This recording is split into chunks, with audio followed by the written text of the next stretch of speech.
혹시 지난주 여러분 설교 제목이 뭔지 기억하십니까? 카르페 디엠이었습니다. 예. 서양의 3대 인생 철학이라고 할 수 있는 격언이 있다고 했습니다. 혹시 기억하십니까? 세 개? 예. 예, 기억하신다고 했는데 예, 누구십니까? 한번 이야기해 보십시오. 예, 우리 아들입니다. 예라고 이야기했는데 부끄러움을 당하지 않도록 제가 띄우겠습니다. 사실은 이게 아비의 마음입니다. 이게 아비의 마음입니다. 예, 이거 말고요. 예, 세 개입니다. 우리 알고 있었을 거예요. 알고 있었겠지만 제가 혹시 한번 봅시다. 메멘토 모리, 죽음을 기억하십시오. 우리 인식의 출발입니다. 아모르 파티, 운명을 사랑합시다. 그리고 까르페 디엠, 현재를 붙잡아라. 이게 지난 시간에 우리가 했죠. 오늘은 여러분 설교 제목이 뭡니까? 메멘토 모리입니다. 죽음에 대한 이야기입니다. 이거 주제가 좀 무겁지 않을까라고 생각을 하실 겁니다. 예, 좀 무거울 수 있습니다.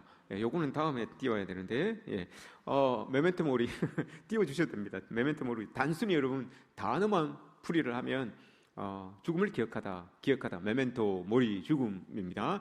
단순히 그냥 단어만 보면 죽음을 기억하다라고 이렇게 볼 수가 있어요. 그러나 이것은 교회에서 성도들에게 인간의 유한함을 깨닫고 겸손한 태도로 모두를 사랑하며 현재의 삶을 충실히 살라라고 하는 이 교훈의 말로 쓰여집니다.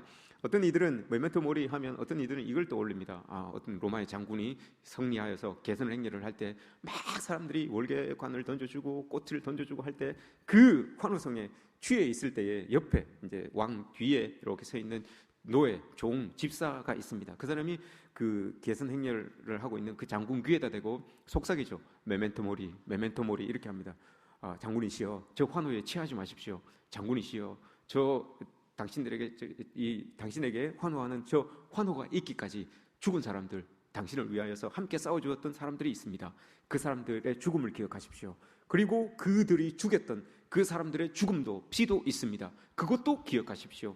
그러니 당신도 언젠가 죽음에 이를 수 있습니다. 그러니 저 환호에 취하지 마십시오. 저 자리에서 영원할 수 없습니다. 취하지 않기를 바랍니다. 라는 마음으로 뒤에서 메멘토 모리를 이렇게 들려주었다고 합니다. 그래서 늘 우리는 삶의 자리에서 교만하지 않고 겸손한 마음으로 하나님께서 우리에게 원하시는 일들을 감당해낼 수 있는 것, 이게 여러분 죽음을 기억하는 것, 이게 메멘토 모리라는 겁니다.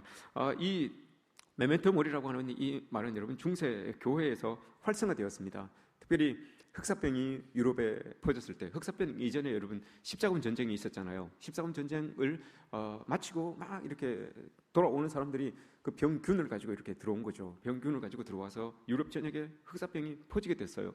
3분의 1이나 되는 사람들이 막 죽어나갑니다. 그때 사람들이 봅니다. 내 옆에 있는 저 사람도 하루 저녁에 죽음을 맞이하게 됩니다. 그렇게 위세를 떨쳤던 왕 같은 사람들, 제사장 같은 사람들, 또 장군 같은 사람들이 여러분 그렇게 위세가 꺾일지 몰랐는데 그 사람도 아침에 일어나 보니 그 사람도 죽었다더라. 그 사람도 죽었대. 그렇게 우리에게 그렇게 박해를 가하고 그 힘을 과시했던 그 사람도 어쩌냐게 죽었대. 그럼 이게 이렇게 3분의 1이 내 옆에 있는 사람들 중에서도 막 죽음이 일상 속에서 벌어지니까 이 죽음이 당시에 있는 유럽의 사람들의 새로운 눈을 뜨게 합니다. 그래서 그 사람들이 여러분 근본으로 돌아갑시다. 우리가 이 죽음도 하루아침에 죽을 수밖에 없는 이 죽음인데 우리가 근본으로 돌아가야 되지 않겠습니까? 이게 여러분 제가 다 다음 주에 설교할 본문입니다. 근본으로 돌아가자라고 하는 거 다 다음 주에 설교할 것인데, 이 죽음을 통하여서 여러분 이 사람들은 하나님이 계신다는 것과 하나님께서 우리를 원래 만들어 놓으셨던 그 본질로 우리가 돌아가야 됩니다라고 하는 것을 이것을 깨달아요. 그래서 여러분 그와 동시에 종교개혁이 일어나요. 흑사병이 지나고 십자군 전쟁이 지나고 종교개혁이 흑사병이 지나고 난 다음에 십자군 전쟁, 흑사병 그리고 난 다음에 종교개혁이 일어나요. 우리가 본질로 돌아가야 되지 않겠습니까? 라고 하는 그 종교개혁이 이 죽음을 매개로 하여서 흑사병이라고 하는 죽음을 매개로 여러분 일어나요. 그래서 당시에 유럽인들은 죽음이라고 하는 것은 인생의 끝, 사람들의 모든 끝이라고 이렇게 생각하지 않고 그것을 통하여서 사람들이 삶이 개혁이 되고 변화가 되고 하는 것을 여러분 그들이 본 거예요.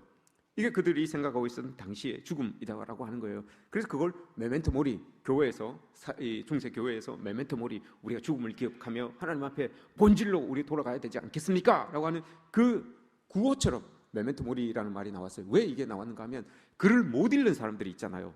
글을 못 읽는 사람들이 있기 때문에 구호로 가르쳐 준 거예요. 우리가 메멘토 모리, 죽음을 기억하며 본질로 돌아가서 하나님의 사랑을 입은 사람으로서, 믿는 사람으로서 그렇게 살아가야 됩니다. 현실에 충실하며 그렇게 살아가야 됩니다. 이게 메멘토 모리, 많은 뜻을 품고 있는, 함축하고 있는 뜻이 메멘토 모리라고 하는 이 단어예요. 그러다 보니 이 단어가 여러분 그 중세 사회에 쫙 이렇게 유행처럼 퍼졌어요. 종교뿐만이 아니라 신앙을 가지고 있었던 사람들뿐만이 아니라 이게 문학 작품에도 또 예술 작품에도 메멘토 모리라고 하는 이게 들어가기 시작했어요. 그래서 그때 당시에 여러분 그 메멘토 모리라고 하는 이 개념을 가지고 작품한 것들이 많이 나와 있습니다. 그걸 여러분 바니타스라고 해요. 바니타스. 메멘토 모리를 소재로 해서 만들었던 예술품, 작품, 이걸 다 바니타스라고 해요. 여러분들도 한번 봤을 거예요. 바니타스 그림을 한번 사진을 한번 봅시다. 바니타스. 삐테르 클레제라고 하는 사람의 바니타스입니다. 조금 여러분 징그럽기도 하죠. 조금 징그럽. 근데 이게 그 당시의 유행이었어요. 당시 사람들은 죽음이라고 하는 것을 생각하면서 죽음이라고 하는 것이 늘 내 옆에 있는데 그 죽음을 생각하면 우리가 징그럽다, 뭐 나에게는 절대 찾아오지 않을 것이다 이렇게 생각한 것이 아니라 저걸 딱 생각하면서 인생을 생각한 거예요. 우리가 돌아갈 인생이 어디인지 이걸 생각한 거예요. 그리고 또 한번 봅시다. 살가도의 바니타스입니다. 예, 아름다운 여성이 있죠. 해골이 있습니다. 주변을 여러분 이렇게 보세요. 저 여인의 아름다운 주변에 뭐가 있는지 이렇게 한번 좀 보세요. 저 주변을 보시면 여러분 여인의 아름다움이 있죠. 자기가 가치 있게 여기는 보물들이 옆에 쭉 있습니다. 귀하게 여기는 것들이 쭉 있어요. 우리 인생이 여러분 그렇다는 거예요. 아름다움을 추구하고 가치 있는 걸 추구하고 값어치 있는 것들을 추구하고 그것들을 얻어서 내 옆에 두고 살아가지만 나는 생각지도 않는 죽음이라고 하는 것도 늘 내 옆에 있다라고 하는 거, 이걸 여러분 이야기를 하고 있는 거예요. 쌍파뉴의 우리 바니타스를 한번 봅시다. 예, 아주 깔끔하죠. 꽃이 있고 튤립입니다. 꽃이 있고 옆에 모래시계가 있습니다. 그리고 해골이 다 있습니다. 이것도 여러분 그럽니다. 꽃이 화려하지만 시듭니다. 우리 인생처럼 모래시계가 위에 있게 여러분 가득 차 있는 것 같지만 저게 주르르 떨어지지 않는 것처럼 떨어져요. 하나하나 떨어지지만 결국은 저것도 다 소멸돼서 떨어져서 밑에 부분이 가득 차서 우리 인생이 끝이 난다. 그걸 이야기하는 거예요. 꽃 튤립이면 뭘 이야기합니까, 여러분? 사랑을 이야기합니다. 우리가 그 불타는 사랑, 이것도 여러분 끝이 납니다. 그렇게 긴 세월 죽지 않을 것만 같은 그 청춘, 이것도 여러분 다 끝납니다. 그러면서 우리 죽음을 생각합시다. 그러면서 나에게 주어지는 이 시간, 현재를 우리가 아름답게 그렇게 잘 지냅시다. 이 말이에요. 우리 근본을 생각합시다. 우리가 어디에서 왔는지 어디로 가는지 근본을 생각합시다 라고 하는 게 바니타스예요. 바니타스가 여러분 성경에도 나옵니다. 성경에도 나오는데 지난주 본문 전도서 1장 2절 말씀이 여러분 전체적으로 바니타스라고 이렇게 이야기를 합니다. 전도서 1장 2절을 바니타스라고 합니다. 거기에서 여러분 지난 시간에 바니타스, 헛되다라고 하는 말이 히브리어로 뭐라고 했습니까? 헤벨, 숨을 한번 내쉬고 한번 들어주시는 거, 요거에 우리 인생이다라고 했잖아요. 그게 바니타스예요. 우리 인생 어디서부터 시작했는지 어디로 끝나는지 이걸 잘 기억합시다. 그걸 전도서 1장 2절이 이야기를 하고 있는 겁니다. 좀 더 의미 있고 저 그림을 보면서 여러분 막 떠올리는 것은 그거예요. 저 그림을 보면서 우리가 어떻게 좀 더 인생을 가치 있게 살아갈 수 있을까? 어떻게 좀 더 하나님의 뜻에 우리가 알맞게 맞춰서 살아갈 수 있을까? 이걸 생각하는 거예요. 죽음, 우리가 다 죽는구나. 다 죽죠, 여러분. 죽는구나. 이걸 생각하는 것이 아니라 죽음을 늘 가까이 하면서 우리가 죽는 인생들인데, 그렇다면 그 죽는 인생인데 그 죽음을 향하여서 살아가고 있는 우리 인생들이 그럼 어떻게 살아가야 되느냐, 어떤 모습으로 살아가야 되느냐, 어떤 생각을 가지고 살아가야 되느냐, 이거예요. 여러분, 여러분들은 생각하기에 죽음이 여러분 얼마나 가깝게 느껴지십니까? 제가 여러분 이 본문을 가지고 설교를 준비합니다. 설교를 준비해서 목요일날 거의 추안이 이제 끝납니다. 근데 준비를 딱 하고 난 다음에 목요일 날이죠. 지난 목요일입니다. 지난 목요일날 몸도 피곤하고 했는지 제가 본당에 기도하러 내려왔어요. 제가 새벽 예배 말씀드렸던데, 새벽 예배 이제 새벽에 말씀드렸었는데, 목요일에 기도하러 딱 내려와서 제가 앉는 저 자리가 저기입니다. 제일 앞에 있는 저 자리입니다. 저 자리에 딱 앉아서 폼을 딱 잡고 하나님께 기도를 했어요. 하나님, 이 본문에 대해서 이제 묵상을 하는 거죠. 죽음에 대해서 이렇게 설교를 해야 되는데 이게 무겁지 않을까요? 근데 눈을 뚝 떠보니까 제가 저기에 누워 있어요. 눈을 뚝 떠보니 기도한다고 이렇게 앉아갖고 기도를, 제가 들리는 기도로 하나님 이렇게 중얼중얼 기도로 분명히 제 귀에 들렸는데, 그 기도 소리가 제 귀에 들렸는데, 눈을 뚝 떠보니까 제가 저기에 휴지각을 떡 빼고 이렇게 자고 있는 제 모습을 떡 발견한 거예요. 그때 벌떡 일어나서 하나님께서 주신 지혜구나, 깨달은 거예요. 야, 내가 이렇게 분명히 하나님 앞에 기도한다고 중얼중얼 하면서 그렇게 했는데 눈을 떠보니까 제가 있는 거예요. 내가 잠 들었는지도 모르게 그렇게 누워서 잠을 자고 있었던 거예요. 죽음이라는 게 여러분 이거 아닙니까? 그죠? 누웠다가 못 일어나면 죽는 거예요. 하나님께서 이걸 탁 깨닫게 하신 거예요. 야, 그러면서 일어나서 여러분 제가 툭 터져나온 말이, 야, 참 오늘이 중요하구나. 내 옆에 있는 성도들이 중요하구나. 야, 내 삶이 이거 참 중요한 거구나. 나는 분명히 기도한다고, 여러분. 하나님의 일이잖아요. 나는 분명히 기도한다고 막 기도하고 있는데 눈 떠보니까 아주 편하게 각을 자고 이렇게 자꾸 누워 있는 거예요. 잠자고 있는 거예요. 이건 여러분 순교입니까? 뭡니까? 이렇게 해서 죽으면 이렇게 해서 죽으면 이건 순교예요? 뭐예요? 이런 거죠. 우리 삶이 여러분 이래요. 우린 죽음이라고 하는 게 여러분 늘 저 멀리 남의 죽음이라고 생각해요. 메멘토 모리, 여러분 죽음을 기억하십시오. 죽음이라고 하면 여러분 제일 처음에 우리는 죽음을 받아들일 때 저 사람의 3인칭으로 받아들입니다. 3인칭. 그 사람 죽었대. 야, 그 사람 하늘나라 갔대. 그 사람에 대하여 우리도 여러분 애도를 하죠. 슬프고 아프기도 하고 합니다. 그러나 시간이 지나면 조금 사그라집니다. 그리고 조금 더 시간이 지나면 잊혀지게 되어 있죠. 그리고 우리는 죽음을 2인칭으로 받아들입니다. 나와 관계를 가지고 있었던 가까운 사람들, 지인들, 친척들, 그리고 내 식구들, 내 자녀들, 내 남편, 내 아내, 2인칭으로 내 죽음을 받아들이게 됩니다. 죽음을 딱 받아들이게 돼요. 그러면 3인칭보다는 그 마음이 더 아파요. 사학, 죽음학을 공부하는 사람들은 여러분 2인칭 죽음도 상당히 큰 고통이 있지만, 그러나 그것도 시간이 지나가면 잊혀질 겁니다. 이렇게 이야기를 해요. 그런데 저는 여러분 그렇게 생각하지 않아요. 저도 경험하고 있지만 2인칭의 죽음도 여러분 너무 원통해요. 너무 원통하고 아프고, 이게 시간이 지나면 잊혀진다고 했는데 절대 잊혀지지 않는 것 같아요. 머릿속에 아주 아로 새겨지는 것 같아요. 그래서 문득문득 생각날 때마다 참 그 죽음, 그 2인칭의 죽음을 맞이했을 때 당시 그 슬픔보다도 더 아픈 그런 이 아픔들이 마음속에서 이렇게 새겨지는 것 같아요. 2인칭의 죽음이에요. 2인칭의 죽음도 이렇게 아픕니다. 그런데 우리가 1인칭의 죽음, 나의 죽음이 이제 내가 죽는구나, 이 인식이 되는 것, 자각하는 게 여러분 이때예요. 이제 내가 어쩔 수 없구나, 이제 죽는구나. 이때 여러분 우리는 진짜 죽음을 자각한다고 해요. 내가 없이 맞이하게 되는 내일, 이게 내일은 내가 없구나, 이걸 딱 느낄 때 여러분 정말 우리는 인생에서 나의 죽음이라고 하는 것을 딱 생각하고 받아들인다라고 이렇게 이야기를 합니다. 그러나 그리스도인들은 여러분, 이 세상 사람들은 그걸 할지라도 그리스도인들은 그렇지 않죠. 오늘 본문에서 여러분 사도 바울이 로마 교회 성도들을 향하여서 우리는 오늘 본문에서 여러분 인생의 가장 완벽한 목적지를 사도 바울이 딱 제시해 주고 있어요. 뭡니까 여러분? 우리는 어디에서 태어났고 어디로 끝나는지 이걸 명확하게 이야기를 해줘요. 우리는 사나 죽으나 주님의 것입니다 라고 이렇게 말하잖아요. 사나 죽으나, 삶이 태어남이 하나님으로부터 시작되었고 죽음도 하나님으로부터 끝나는 겁니다. 그러니 하나님 속에 살아가는 사람들입니다. 하나님의 붙들림 속에서 살아가는 사람들입니다 라고 이렇게 명확하게 우리 인생의 목적지를 딱 집어주세요. 이걸 로마 교회 성도들에게 이야기를 하고 있어요. 왜 여러분 로마 교회 성도들에게 이 이야기를 하고 있느냐?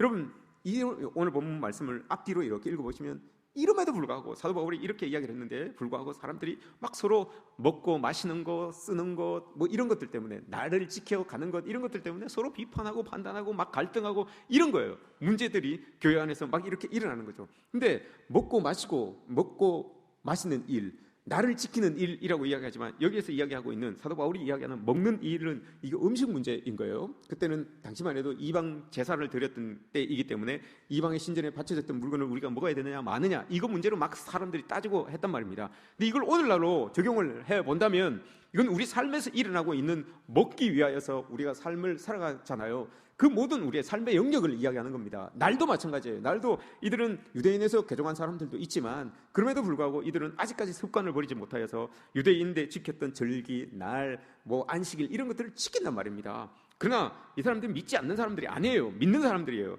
로마서 14장이라고 하면 여러분 벌써 12장부터 16장까지는 실천이에요. 실천. 어떤 실천이냐? 1장에서 4장까지 예수님을 몰랐던 사람들이, 하나님을 몰랐던 사람들이 예수 그리스도의 은혜로 말미암아서 1장에서 4장까지입니다. 하나님을 알고 예수님을 알고 하나님의 백성이 된 거예요. 구원 얻은 백성이 된 거예요. 그 구원 얻은 백성이 5장에서 8장까지를 보면 성화가 되는 거예요. 성화, 하나님의 백성다움으로 만들어지는 거예요. 예수 그리스도의 백성답게 빚어지는 거예요. 그러니 어떤 상황이 있어도, 어떤 처지에 빠져도 이젠 내가 하나님의 사람인데, 이젠 내가 그리스도인인데 라고 하는 그 자긍심이 있는 거예요. 그 정체성이 있는 거예요. 그리고 9장, 10장, 11장은 요 빼놓고요. 요거는 첨가 부분처럼 되어 있으니까요. 그리고 난 다음에 그러면 그런 성화의 모습을 가지고 나는 하나님의 사람입니다, 나는 예수 그리스도의 정체성을 가지고 있는 사람입니다 라고 하는 이 사람들이 12장부터 16장까지 세상 속에서 나의 이제 삶의 자리에서 살아내는 거예요. 살아내는 과정 속에서 오늘 본문이 그리스도인들임에도 예수님의 정체성을 가지고 있는 사람, 하나님의 백성이라는 정체성을 가지고 있는 사람임에도 불구하고 그 사람들이 모여가지고 예배를 드리는데 먹는 것 때문에 야 그거 먹으면 안 되는 거 아니야, 그거 왜 먹어 하면 비판하고 판단하고 정죄하고 한다는 거예요. 그날, 여러분 그날은 우리도 여러분 예배를 신앙생활을 하다 보면 어쩔 수 없이 여러분 빠져야 되는, 주의를 빠져야 되는 경우가 있잖아요. 가까운 좀 친지의 결혼식이라든지 아는 사람의 뭐 어떤 일들이라든지 중요한 일들 때문에 빠질 수가 있어요. 그 빠지는 일로 인하여서 여러분 그것 가지고 정죄하고 하지 말라는 거예요. 이게 신앙을 타협하라는 말이 아니고요, 어떤 정당화시키라는 말이 아니라, 주의를 빠지고 어떤 일들을 잘못하는 어떤 일들에 대해서 정상화시키라는 것이 아니라, 사도 바울은 지금 이야기하고 있는 게 이 사람들, 지금 14장에 이 말을 하고 이 판단을 하고 비판을 하는 사람들이 다 벌써 성화의 과정 속에 들어온 사람들이에요. 벌써 하나님의 은혜 속에서, 그리스도의 은혜 속에서 살고 있는 사람들이란 말입니다. 근데 그 살고 있는 사람들이, 그 은혜를 누리면서 살고 있는 사람들이 왜 옆에 있는 사람을 인정해 주지 못하고, 왜 옆에 있는 사람들을 받아주지 못하고 그리스도의 그런 은혜 있지 않은 사람들처럼 그렇게 행동을 하냐, 이 말을 지금 하고 있는 거예요. 그러니 너무 거기에 신경 쓰지 마세요. 너무 그거 가지고 죽이네 살리네 하지 마세요. 다 그렇게 하는 사람도, 먹는 사람도, 먹지 않는 사람도 다 하나님 안에 있는 사람들입니다. 예수 그리스도로 벌써 성화의 과정 속에 그리스도를 구세주로 고백하면서 살아가고 있는 사람들이니 너무 그렇게 몰아세우지 마십시오라고 이렇게 이야기를 하는 거예요. 그러면서 사나 죽으나 우린 다 주의 것 아닙니까? 우리가 태어나고 우리가 죽을 때까지 다 하나님의 손 안에서 주물러지고 만들어지고 빚어지고 하는 인생들인데, 뭐 그거 가지고 그 믿음에서 떠나가지만 않는다면 그거 가지고 여러분들 그렇게 비판하고 하지 마세요. 다 그리스도 안에 있는 사람들입니다 라고 이렇게 말하는 거예요. 그러면서 오늘 하는 게 사나 죽으나 우린 다 주님의 것입니다. 사는 문제 때문에 그렇게 힘들어하는 사람들, 또 그거 가지고 열심히 살지만 결국은 우리가 다 죽습니다. 그러니 그런 죽음을 가지고 있는 사람들이 뭐 그렇게 팍팍하게 그렇게 지냅니까? 이걸 말하고 있는 거죠. 사나 죽으나 다 우리는 주님의 것입니다 라고 이렇게 말해요. 우리 시편 90편에서 여러분 모세가 그렇게 이야기를 하죠. 우리가 강건하면 70인데 하나님께서 허락하신 날수가 70인데 강건하면 80인데 라고 하면서 이야기를 합니다. 그러면서 우리에게 날 계수할 수 있는 지혜를 주십시오라고 이렇게 말합니다. 날 계수할 수 있는 지혜를 우리에게 주십시오라고 하면, 날 계수하다 이 말이 여러분 메멘토 모리예요. 죽음을 생각, 내가 언제 죽을까? 이제 우리 내 생이 끝이 이제 있구나. 이게 여러분 메멘토 모리예요. 이게 전도서 1장 2절에서 이야기하고 있는 헤벨, 헛되다라고 하는 말이에요. 날 계수하는 말, 이 말이에요. 그 날 계수하는 말. 왜 여러분 이 말을 하는가 하면, 여러분 이 정도만 해도 날 계수한 내가 얼마나 나의 인생이 남아 있구나, 얼마나 내 인생이 내 인생에도 죽음이 있구나, 이것만 여러분 알아도 우리의 삶의 자리에서 일어나는 어떤 문제들, 어떤 갈등들, 이걸 여러분 해결할 수 있는 거예요. 이것만 우리가 기억하고 있어도, 이것만 마음속에 가지고 있어도 이 불화들, 이런 비난들, 이런 것들을 여러분 해결할 수 있는 게 이게 바로 메멘토 모리. 오늘 우리는 사나 죽으나 다 주님의 것입니다 라고 하는 이 개념을 가지고 살아가면 여러분 이런 모습들이 나타나요. 이게 여러분 우리에게 있어야 되죠. 그러나 우리는 날 계수함, 내가 언제 이렇게 우리 내 인생이 이렇게 될 것이구나라는 거, 이거는 여러분 계산하지 아니하고 우리 인생에서 사는 거, 여기에만 여러분 우리는 계산하죠. 어떤 게 손익이 될까? 어떤 게 내 통장을 계수합니다. 통장 안에 잔고를 계수하고요. 우리 어떤 사람을 만나면 유익할까? 어떤 일들을 해야지 나에게 덕이 될까? 이런 것들을 여러분 계수합니다. 야고보서 4장 13절을 보시면 여러분, 우리 오늘날을 살아가고 있는 지극히 현대인의 모습을 한 사람에게 비유해서 우리에게 보여줍니다. 야고보서 4장 13절에 이런 사람이 나옵니다. 당시에 여러분 1세기잖아요. 당시 1세기에 제일 부자는 무역하는 사람이었어요. 부자는 무역하는 사람이었는데 이 사람이 무역하는 사람이었어요. 그럼 무역하는 사람이었는데 당시에만 해도 그 로마가 알렉산드리아에서 1년에 50만 톤의 곡식을 이렇게 수입을 해요. 그러니 그 곡식을 가지고 무역하는 사람이 얼마나 여러분 돈을 많이 벌었겠습니까? 문서에 의하면 이 사람은 왕 못지않게 부를 축적하는 사람들이 무역을 하는 사람들이다라고 합니다. 야고보서 4장 1절 4장 13절에 나오는 이 사람이 무역을 하는 사람인데 여러분 이 사람이 얼마나 철저한지 한번 보세요. 자기 인생을 얼마나 철저하게 준비하는 사람인지 한번 보세요. 이 사람은 어떤 사람이냐? 자기가 딱 이제 사업을 해야 되는데 완벽한 시나리오를 딱 가지고 있습니다. 완벽한 시나리오를 가지고 이렇게 사업 시점이 맞아야 되잖아요. 오늘이나 내일 우리 해야 되겠다. 딱 이야기를 합니다. 사업 시점을 딱 이야기합니다. 사업할 장소, 사람들이 많이 오가는 도시에서 내가 이걸 팔아야 되겠다라고 딱 생각을 합니다. 그리고 사람들이 많이 지나가는 곳이니까 예비 투자 기간 그럼 어느 만큼 언제까지 내가 장사를 해야 될까? 1년만 딱 하자. 예비 투자 기간 딱 정합니다. 1년 딱 해서 딱 투자합니다. 그리고 나서 투자하고 난 다음에 그가 어떤 방법으로 그러면 이걸 할까? 그 사업의 내용 무역이었어요. 사업의 내용이 무역이었어요. 무역을 해서 1년 동안 이거 딱 하면 떼돈 벌겠다라고 하는 확신이 있었어요. 왜냐? 그 확신은 여러분 자기가 해본 경험치에서 나오는 거예요. 1년 동안 자기가 다른 무역을 해보니까 경험치가 생겼던 거예요. 그러니 이 경험치를 가지고 이렇게 1년 동안 하면 야 이거 떼돈 번다. 딱 안 거예요. 그래서 여러분 그 일을 하려고 딱 하죠. 그런데 이 사람이 생각지 못하고 있었던 게 있었어요. 곧 14절부터 쭉 이야기하는 게 있습니다. 야고보서 4장 14절부터 쭉 이야기하는 게 있었어요. 이 사람이 모르고 있었던 게 있었습니다. 성공의 경험이나 이런 것들은 있었지만 모든 플랜은 있었지만 모든 플랜 정말 이 사람은 MBTI의 여러분 제2형이에요. 막 준비해서 준비될 것만 딱 행하는 사람이었어요. 이런 사람이었는데 이 사람이 놓치고 있었던 게 있습니다. 자기 존재 인식을 놓치고 있었어요. 자기 존재 인식, 자기 어떤 사람인지 자기 존재 인식을 딱 놓쳤어요. 그래서 야고보 선지자가 뭐라고 하는가 하면 안개다라고 이렇게 이야기를 합니다. 야, 네가 그렇게 철저하게 준비했어? 그렇게 완벽하게 준비했어? 야, 그렇게 성공을 보장하고 있어? 그 딱 하면서 너는 안개다라고 이렇게 이야기를 합니다. 오늘 쫙 준비했지만 내일 아침에 싹 거쳐지게 되는 안개다라고 합니다. 이 안개가 여러분 헤벨이라는 말과 똑같아요. 숨을 내쉬고 들이쉬고 전도서 1장 2절에서 이야기하는 헛되고 헛되니 헛되고 헛되다. 모든 것이 헛되다라고 하는 헤벨이라고 하는 말과 똑같은 게 안개라는 말이잖아요. 이걸 딱 이야기를 합니다. 그러니 사도 바울이 여러분 그 사람에게 이 야고보 선지자가 그 사람에게 당신 안개입니다라고 이렇게 이야기하는 것처럼 여러분 우리도 마찬가지입니다. 우리도 세상 살아가기 위하여서 열심히 준비하고 계획하고 하지만 우리가 안개라는 거 이거 여러분 알고 있어야 됩니다. 늘 우리 곁에는 죽음이라고 하는 것이 우리 곁에 있구나라는 것을 여러분 기억해야 돼요. 이걸 기억하고 사는 사람은 여러분 사도 바울이 말하는 것처럼 자기 존재 인식 이게 분명한 사람은 죄의 유혹이나 이런 것들에 여러분 넘어지지 않습니다. 내 곁에 있는 성도들을 더 사랑할 수 있고요, 더 용서해 줄 수 있고요, 문제를 풀어갈 수 있는 그런 이 마음들이 이 생각을 가지고 있는 사람들에게는 여러분 가질 수밖에 없어요. 그렇게 이렇게 펼쳐낼 수가 있는 거죠. 이런 모습들 여러분 성도들에게 있어야 되는 모습 아니겠습니까? 경주가 여러분 좋은 곳입니다. 여러분 경주가 살기 좋은 곳이죠. 안 그렇습니까? 우리가 살고 있는 곳이 경주잖아요. 경주가 여러분 어떻습니까? 좋습니다. 그죠? 좋은 곳이잖아요. 그래서 관광객들도 많이 오잖아요. 관광객들이 오면 여러분 뭘 봅니까? 경주에서 뭘 볼까요? 경주에서 관광객들이 와서 1순위로 찾는 곳이 어디예요? 네? 왕릉이죠. 그렇지, 왕릉이죠. 왕릉을 보는 거예요. 와서 뭐 황남빵 사가려고 오겠습니까? 경주빵 사가려고 오는 건 아니잖아요. 와서 제일 많이 보는 게 왕릉이에요. 왕릉을 보면서 뭘 생각할까요, 여러분? 와, 딱 무덤 크네. 이거 생각할까요? 이야, 왕은 정말 무덤 큰 곳에 묻혔구나. 이거 생각할까요?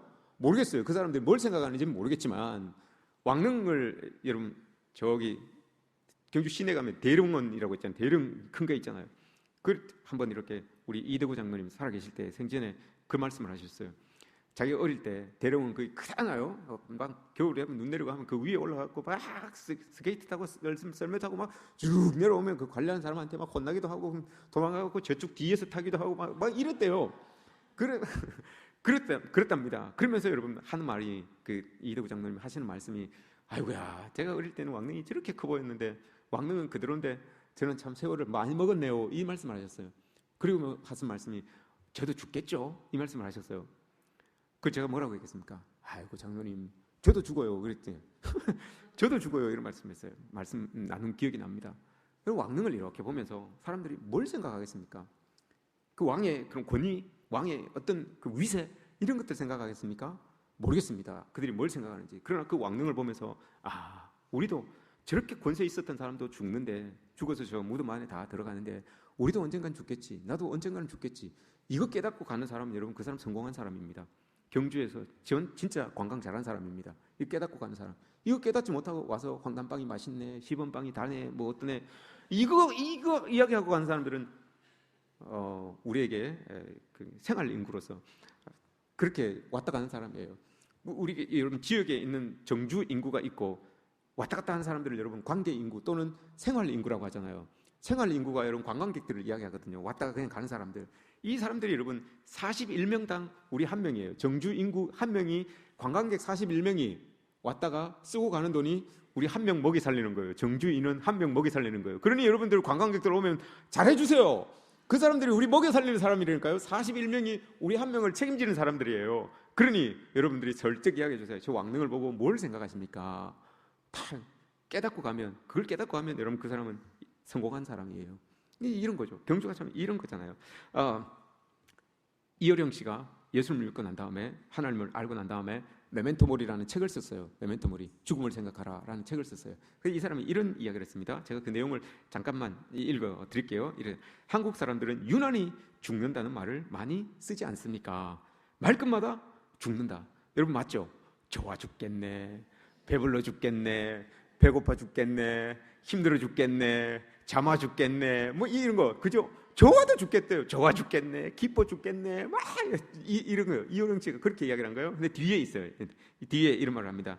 그런 동족들이 싫었고, 예수 믿기 전에는 그런 동족들이 맨날 말끝마다 죽겠네 죽겠네 하니까 그런 동족들이 싫었고 부끄러웠지요. 하지만 죽음은 삶의 극한 언어라는 것을 알게 되고, 예수님을 믿고 난 다음에 죽음이라고 하는 것이 정말 하나님께서 우리에게 허락해 주신 복이구나, 이걸 여러분 알고 난 다음에는 그 말이 그냥 들리지 않는다는 거예요. 그런데 언젠가부터 그것이 바로 하나님을 잊지 않고 살아가는 메멘토 모리, 죽음을 기억하라라는 사실을 알았지요.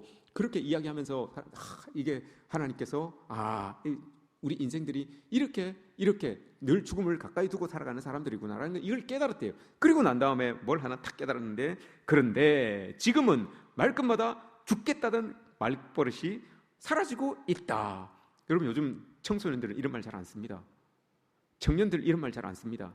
근데 이런 교수가 그 이야기를 하면서 뭘 콕 집었는가 하면, 이런 말들을 젊은 사람들은 벌써 그런 말을 쓰지 않고 있다. 과연 이게 하나님을 잊고 사는 전조가 되는 것은 아닐까, 염려스럽다, 이렇게 이야기를 합니다.